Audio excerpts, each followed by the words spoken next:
तो यहाँ पे जो आप एक स्ट्रक्चर देख रहे हो वो हेलिकल पाथ बना हुआ है और उसमें एक स्फीयर, छोटा सा स्फीयर है, वो कांस्टेंट वेलोसिटी से मूव कर रहा है। तो यहाँ तक तो आप समझ गए होंगे कि अगर कांस्टेंट वेलोसिटी से मूव कर रहा है तो डेफिनेटली फ्रिक्शनल फोर्स होगा। ठीक है, तो बट यहाँ पे हमें समझने की ज़रूरत है कि ये हो कैसे रहा है। भाई वेलोसिटी कांस्टेंट कैसे मेंटेन है, तो फ्रिक्शनल फोर्स किस तरह से उसकी वेलोसिटी को कांस्टेंट मेंटेन कर रहा होगा। और अगर देखें तो ये circular motion and vertically downward direction में लीनियर मोशन का एक कॉम्बिनेशन है कि अगर आप इस पार्टिकल के मोशन को देखो तो ये एक तो घूम रहा है सर्कुलर पाथ पे और नीचे भी आ रहा है। तो सर्कुलर मोशन के लिए आपको पता है कि सेंट्रीपिटल एक्सेलरेशन की ज़रूरत होती है और सेंट्रीपिटल एक्सेलरेशन के लिए भी फोर्स की ज़रूरत होती है। ठीक है, तो कई सारे क्वेश्चन होंगे, कई सारे मुद्दे होंगे इसमें कि भाई नॉर्मल किधर किधर आएगा। नॉर्मल तो एक ही होगा, तो क्या उसके दो कंपोनेंट्स होंगे जो दो चीज़ें प्रोवाइड कर रहे होंगे। फ्रिक्शनल फोर्स के लिए कैसे नॉर्मल को लिखेंगे हम, है ना। और सबसे इम्पॉर्टेंट चीज़ कि यहाँ पे हर एक पॉइंट पे स्लोप बराबर है।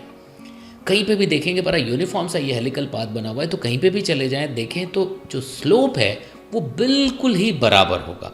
तो सबसे पहले तो हम स्लोप कैलकुलेट करेंगे, ठीक है, फिर उसके बाद आगे बढ़ेंगे। ओके, तो काफ़ी दिनों बाद इस वीडियो के साथ मैं आया हूँ, तो शेयर लाइक ज़रूर कर दीजिएगा। कमेंट का हमेशा ही हमें इंतज़ार रहता है, तो ज़रूर कर दीजिएगा। एंड अगर अभी तक आपने सब्सक्राइब नहीं किया तो प्लीज़ सब्सक्राइब करके बेल आइकन दबा दीजिएगा। ठीक है, तो सबसे पहले मैं आपको बताता हूँ स्लोप दिन कैसे कैसे क्या फोर्सेस आ रहे हैं। तो आप अपनी तरफ से एक बार कोशिश करिएगा तो ज़रूर समझ आएगा। एक बहुत बढ़िया सा अरेंजमेंट है क्वेश्चन के हिसाब से, पोटेंशियल अरेंजमेंट है। ठीक है, ओके। तो अब आगे बढ़ते हैं और यहाँ पे सबसे पहले तो हमें यहाँ पे इस लाइन की स्लोप पता करने की ज़रूरत है जहाँ पे ये बॉल चल रहा है, जिस भी ग्रुप के अंदर चल रहा है बॉस। ठीक है, तो स्लोप हर टाइम पे अगर इस पूरे वायर को सीधा किया जाए, पूरे वायर को सीधा किया जाए तो एक स्ट्रेट लाइन दिखेगा ये बिल्कुल, है ना। बिना वायर के ओरिएंटेशन को चेंज किए अगर इसको बिल्कुल ओपन किया जाए, मतलब देखो बिल्कुल यूनिफॉर्मली ये कहते हैं ना मुड़ा हुआ है, तो मतलब दो टर्न के बीच जो सेपरेशन दिख रहा है आपको वो बहुत ही यूनिफॉर्म होगा। अगर आप यहाँ पे देखो तो ये, ठीक है, ये बिल्कुल यूनिफॉर्म होगा। तो अगर हमने दो टर्न्स के बीच की हाइट अगर h लिख दी तो सबसे पहले हम h के टर्म्स में स्लोप कैलकुलेट करेंगे कि अगर h गिवन हो, ठीक है, और जो रेडियस बना है यहाँ पे और जो सर्कुलर जो स्ट्रक्चर बन रहा है उसका जो रेडियस बना होगा, अगर ये देखना है हमें, ये देखो ऐसा लूप बना होगा। ठीक है, तो अगर आप यहाँ पे देखेंगे तो रेडियस अगर r गिवन हो, ठीक है, सपोज यहाँ से ये रेडियस r दे दिया हमें, तो we have radius and separation between two consecutive loops. तो अब अगर यहाँ से देखो, अगर इसको ओपन करें, ओपन करने का मतलब इसको मैं यहाँ से कट करूँ और यहाँ से कट कर दूँ और इस वायर को बिल्कुल इसी तरह से सीधा करूँ, तो मैं आपको बता सकता हूँ कि ये छोटा पार्ट दिखेगा, बट दिखेगा बिल्कुल उसी स्लोप पे। ठीक है, बिल्कुल उसी स्लोप पे दिखेगा। तो अगर मैं इसको आपको ढंग से समझाऊं कि ये ऐसा ओपन किया हमने इसको ऐसा, ठीक है, तो ये इन दो पॉइंट्स के बीच जो हाइट बनेगी वो तो h ही बननी है। यस, तो इसके कॉरस्पॉन्डिंग, दो के कॉरस्पॉन्डिंग मैंने यहाँ पे ट्रायंगल बनाया, ये h लिख दिया। अब ये जब ओपन होगा तो ओपन होगा मतलब यहाँ से ये सर्कमफेरेंस ओपन होगा और सर्कमफेरेंस मतलब लूप ओपन होगा, तो ये लेंथ हो जाएगा 2πr। इसको आप 2πr लिख सकते हो। ठीक है, अब देखो ये जो लाइन बना है, ये जो हर एक पॉइंट पे, मतलब आप देखेंगे यहाँ पे देखें, यहाँ पे देखें, कहीं पे भी चले जाएं तो किसी भी पॉइंट पे जो स्लोप बन रहा है, जो स्लोप बन रहा है वो बिल्कुल एक बराबर होगा, बिल्कुल एक बराबर होगा। तभी मैंने कहा इसको जब ओपन करेंगे तो एक स्ट्रेट लाइन, स्लोप लाइन जैसा ऐसा बन रहा होगा। ठीक है, तो अगर हम यहाँ पे देखें तो suppose this angle is theta. ठीक है, तो यहाँ से हम लोग लिख सकते हैं टेन थीटा जो हो जाएगा, अगर हम टेन थीटा की बात करें तो हम टेन थीटा को लिख सकते हैं h/2πr।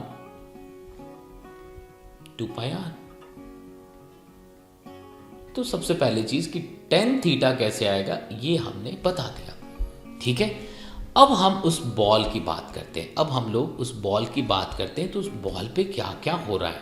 अब अगर मान लो कि ऐसा कह दिया क्वेश्चन कि ball is moving with constant velocity, तो अगर यहाँ पे देखो ये कांस्टेंट वेलोसिटी से मूव कर रहा है तो किसी एक पॉइंट पे, तो मैंने यहाँ पे सोचा कि कभी किसी पॉइंट पे बॉल यहाँ था, ठीक है, तो कांस्टेंट वेलोसिटी से चल रहा है, लेकिन इस पे एक फोर्स तो नीचे लग रहा है, इस पे एक फोर्स बिल्कुल नीचे लग रहा होगा जिसको हम mg लिख सकते हैं। और ये थीटा हमें पता लग चुका है, अगर हम थीटा की बात करें तो थीटा हमें पता चल चुका है। तो थीटा से रिलेटेड जो भी चीज़ें निकालनी हो, हम बिल्कुल, हमारे पास सारे चॉइसेस अवेलेबल हैं। तो देखो, अलोंग द प्लेन ग्रुप में ही ये स्लाइड कर रहा है, तो भाई mg का एक कंपोनेंट आएगा which is mg sine theta. अब देखिए, mg साइन थीटा को बैलेंस करने के लिए डेफिनेटली इसके पास फ्रिक्शनल फोर्स है जो बैकवर्ड डायरेक्शन में आ रहा है। और अगर हमने coefficient of kinetic friction mu लिख दिया and normal contact force between ball and the path n लिख दिया, तो ये म्यू n हो जाना चाहिए। अब अगर मैं यहाँ से कहूँ आपसे कि भाई n किधर किधर आ रहा है, तो थोड़ा सा केयरफुल रहने की ज़रूरत पड़ेगी, थोड़ा सा केयरफुल रहने की ज़रूरत पड़ेगी। यूँ कि आप कह सकते हो कि भाई mg का एक कॉम्पोनेंट इधर भी आ रहा होगा जिसको हम mg cos थीटा लिख सकते हैं, ठीक है, और इसके जस्ट ऑपोजिट एक नॉर्मल होना चाहिए, तो इसको हमने n1 लिख दिया जो इस mg cos थीटा को बैलेंस कर रहा होगा। तो mg cos थीटा, देखो ये n और n1 हमने अलग रखा है, मैं भी समझा रहा हूं कि ऐसा क्यों लिखा है हमने। तो एक n1 मतलब एक्चुअल नॉर्मल का एक कंपोनेंट होगा which is balancing the mg cos theta. तो भाई हम एक इक्वेशन तो लिख सकते हैं कि this n1 should be equal to mg cos theta, एक इक्वेशन ये। भाई अगर मैं कह दूं कि अभी इस मोमेंट पे इसकी वेलोसिटी v हो गई और v कांस्टेंट है, मतलब मैग्नीट्यूड ऑफ वेलोसिटी अगर कांस्टेंट है, तो आप तुरंत कह दोगे कि भाई साहब mg साइन थीटा जो है वो म्यू n के बराबर होना चाहिए, वो म्यू n के बराबर होना चाहिए। बिल्कुल ठीक है, यहां तक तो बातें समझ आ गई। अगला जो पॉइंट है वो बहुत इंपॉर्टेंट है, बहुत इंपॉर्टेंट ये हो गया कि ये सर्कुलर पाथ पे भी घूम रहा है, ये सर्कुलर पाथ पे भी घूम रहा है, देखना।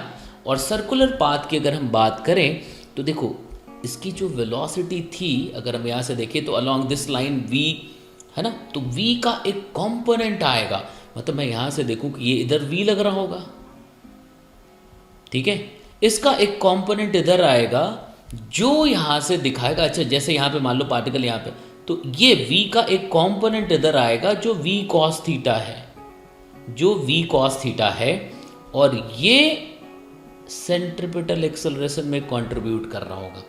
मतलब एक यहां पे n होना चाहिए इधर, n2, एक n2 इधर होना चाहिए, वही तो इसको सेंट्रीपिटल फोर्स प्रोवाइड कर रहा होगा, क्योंकि ये सर्कुलर मोशन भी कर रहा है और नीचे भी आ रहा है, सर्कुलर मोशन भी कर रहा है और नीचे भी आ रहा है, ठीक है। तो यहां पे हम क्या लिखेंगे, this n2 should be equal to m v cos theta का स्क्वायर अपॉन r लिख सकते हैं। अब आप कहोगे कि नॉर्मल कोई एक था, ठीक है, जिसके ये दो कंपोनेंट्स थे, मतलब एक इधर और एक बिल्कुल इसके परपेंडिकुलर इधर अंदर की तरफ n2, तो n1 और n2 का जो रिजल्टेंट बना वो n बना जो हमने यहाँ पे लिखा है। अब अगर ये दोनों 90 डिग्री पे है, ये देखो ये 90 डिग्री पे है, तो हम कह सकते हैं जो n आएगा ये root n1 square plus n2 square हो जाएगा।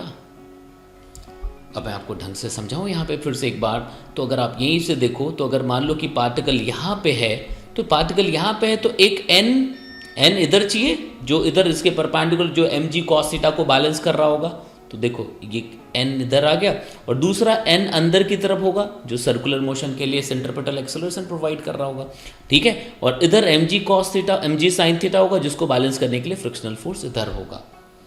तो इस तरह से आप इक्वेशन लिखोगे। हमने मूवमेंट दिखाई, मोशन दिखाया, कैसे हो रहा है वो भी आप देख पा रहे हो, ठीक है। तो मेरे ख्याल से यहाँ तक बातें आपको समझ आई हैं। तो किस तरह से हाइट r और स्लोप को हमने रिलेट किया वो बातें समझ आई, और अगर v कांस्टेंट था तो किस तरह से म्यू, थीटा, mg, n इन सब को कनेक्ट किया, ये आपने देख लिया। तो इस पैटर्न पे कुछ अच्छे सवाल मिल सकते हैं, ठीक है। तो अगर समझ आए तो शेयर लाइक जरूर करिएगा, ठीक है। चलिए, मुझे पूरी उम्मीद है कि आपने ये वीडियो एंजॉय किया होगा और एक बहुत इंपॉर्टेंट इन्फॉर्मेशन है आपके लिए, एक अपॉर्चुनिटी है कि आप अनअकैडमी पे मुझसे लाइव पढ़ सकते हैं। ठीक है, तो पंकज सिंह के नाम से हमारा प्रोफाइल होगा जैसा आपको दिख रहा है। तो आप ऐप जरूर डाउनलोड कर लीजिए, ऐप का लिंक हमने डिस्क्रिप्शन बॉक्स में दिया हुआ है, ऐप डाउनलोड करेंगे। ठीक है, और आप अपने अपने गोल के हिसाब से, आपका नीट है या जेई है, वहाँ पे जा करके क्लिक करिएगा।